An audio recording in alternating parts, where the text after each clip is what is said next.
a campo, regà, uniti più che mai. Ci ridivertiamo a fine partita, eh.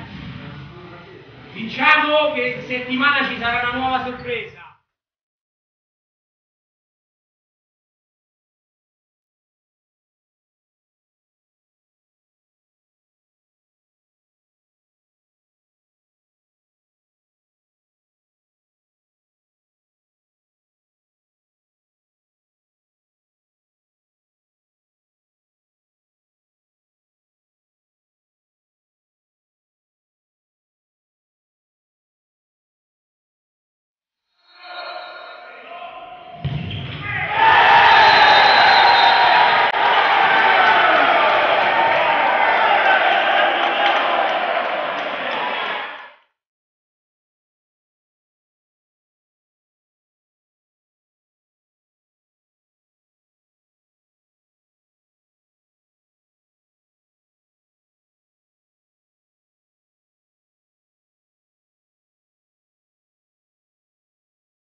Sì, è arrivata la prima sconfitta al campionato, anche se il campionato è appena cominciato, però una sconfitta tra virgolette senza troppi drammi, perché comunque abbiamo fatto una bellissima partita.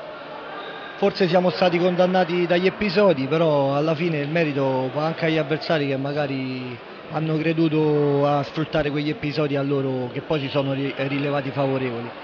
Una partita che potevamo vincere, l'abbiamo persa, però forse abbiamo preso la consapevolezza di essere comunque una bella squadra, aspettando comunque qualche rientro per rinforzare ancora di più la rosa. Avevano loro questa, tra virgolette, maledizione, diciamo che non riuscivano mai a batterci, quindi eravamo la loro bestia nera. Si è rotto questo tabù. Noi proveremo sicuramente a far ricominciare questo tabù e proveremo comunque a batterli al ritorno per prenderci la nostra rivincita. Essendo una neopromossa abbiamo iniziato questo nuovo campionato, questo nuovo cammino con molta umiltà, la squadra è quasi tutta rinnovata, perciò non ci aspettavamo due risultati così, specialmente quello di sabato scorso è stato un po' inatteso. Però indubbiamente l'umiltà e la serietà durante la settimana hanno fatto sì che raggiungessimo questo risultato. È stata un po' la sorpresa vera, è stata un po' la scoperta un po' più carina, avendo un portiere così, già questo sport un portiere fa il 50-60% della situazione, poi se ce l'hai pure buono e per giunta di 20 anni è una prospettiva futura non indifferente per gli anni nuovi. Io spero che continui così, più che altro perché è un ragazzo veramente serio, umile, è uno che lavora e se merita tutto quello che gli sta di buono gli viene. La rosa è abbastanza ampia, quelli che fino adesso hanno dato potrebbero pure un attimino riposarsi perché chi sta dietro di noi, anche coloro che stanno fuori, io parlo di Abbatini, parlo di Frau, parlo di tanta gente che sta subendo un pochettino questa situazione, abbia spazio e faccia vedere il loro valore, perché comunque la rosa è molto ampia e ben assortita.